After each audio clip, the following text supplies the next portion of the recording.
Good morning and welcome to Shiva YouTube Daily Double. Today we're doing Masechah Shabbos, Perek Tet, Mishnayos Hey and Vav.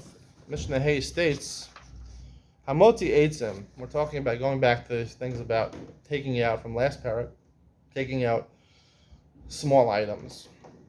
What's the shear for the Hotzah? When it comes to food, it's a grogeres. That's the basic food is a ta'ena. People sustain themselves on figs because it was hard to acquire food back then. I would say nowadays it would be the size of a piece of bread. Amoti eitzim, k'dei levashal beitza kala. If you want to take out branches of wood, it has to be enough to supply fire, wood that sustain a fire, enough to cook an easy egg to cook, which I mentioned is a sunny side up egg. Tavlin k'dei letabal beitza kala. If you want to take spices out, right, it's enough to spice an egg. Eggs should be spiced, apparently.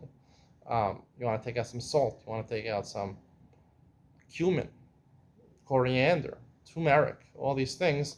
They all, even if you have 4 different spices or 5 different spices, or parsley or dill, all these things, or basil, if you're in cooking, you know what these things are. So all of them combine to make that shear enough to be matavel, even if you want to put 7 different spices in, if a little bit of each, because they're the same shear, it's the same idea, because they're used in tandem, right? Spices, a lot of times spices are used in tandem, so therefore they're the same shear, and they're mitzaref to make the bigger shear. Klepe egozim, klepe remonim, istis upua. These are talking about the peels of certain types of nuts, or pomegranates, or types of grass. Istis and pua are grasses which are used to color things, right?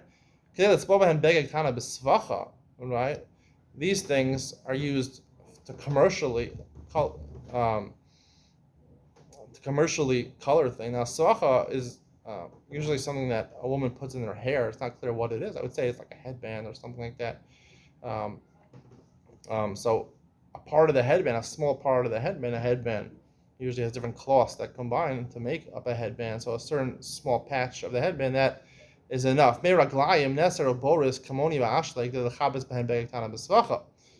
Urine, neter, boris, these are all different types of chemicals. Ammonia, ashley, different types of chemicals. Aloe is here, and different chemicals used in washing detergent, right? So it's the amount that you need to launder something. Again, these are things about svi as a malacha, kvisa as a malacha, washing your clothes as a malacha, coloring something commercially as a malacha, taking out eitzim to cooking is a malacha. Again, all these things, the shir outside, is that you're going to take it out to do a commercial thing with it, a business-like activity with it, which is also. Yehuda says no.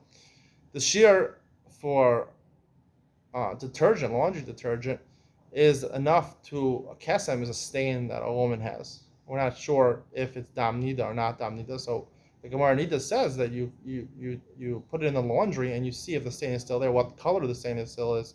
According to Yehuda, that's the shear, enough detergent in order to put on a kesem. A kesem is a very small thing. We'll discuss more why Rabbi Yehuda bases it on this, and Rabbi Yehuda says a similar thing in the next Mishnah. We'll see in a second. Vav pilpeles kol you want to take out a pilpel. Now, pilpeles could be it's a type of mint, something you put in your mouth, a tic tac or something like that. Kol shi itran to freshen your breath. But itran, kol shu itran is a medicine you would take, like Tylenol or something like that, or Advil. Mine besamim, mine matros, kol shehin. Types of spices. You want to take out some cloves. Or mine matros, a small piece of metal, kol shehin. Again, a small piece of metal you could use to put a screw or a nail. Avnei mizbeach, you're building with these things. Avnei mizbeach, ma'afar mizbeach. You're going to take from the mizbeach. Now, it doesn't just mean the mizbeach based on migdash. There are certain times that you're allowed to build a mizbeach outside based on migdash. Avnei mizbeach, ma'afar mizbeach, or the dirt under the mizbeach. Mekach svarim or mekach matbechoseyam. You have svarim that have mold or dirt on them, or on their coverings. Kol shehu. Because you have to put them in geniza, and putting something in geniza, you have to dig it up. So in order, that's a malacha of choresh, and therefore it's a malacha of choresh or bona. You do it in the house, so therefore that's the shear. Rabbi Yehuda Omer Afam Osi Mishmeshaya Mi Mishamshe Avodah Kolshu Shnemar Liyabak Biyadcham Umam and Acherim. Even if you take out a little bit, something that you used to worship Avodah Zarah, right? The pasuk says you have to get rid of that. You have to get rid of it. So therefore, since it's chashuv, it's a shir that's chashuv for halacha, for avodah zarah, you have to get rid of it, even though it's not connected to any malacha. Like you mentioned, all these shiurim are shiurim that you're going to use. The way you measure it is that you're going to do a malacha, take it out to do a malacha with them. Right? Geniza over here to bury it over here. All these different types, taking out of nails or screws in order to build something with it. This is not connected to a malacha, right? And similarly in Mishnah Hey, Rabbi Yehuda also says it depends on the kesem, the law under a kesem. There, spot cleaning, I'm not sure is included in the malacha of kvisa. I'm telling you a big halacha. I think this is true. Spot cleaning is not a commercial type of cleaning. I think it'd be mutter to spot clean on Shabbos. My personal opinion.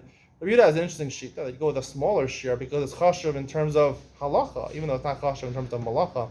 We'll talk more about the shita of Rabbi Yehuda and Ian. We don't pass on like Rabbi Yehuda. I'll talk more about it, what the machlos on Akama and Rabbi Yehuda is, and Ian Mitzion coming up next.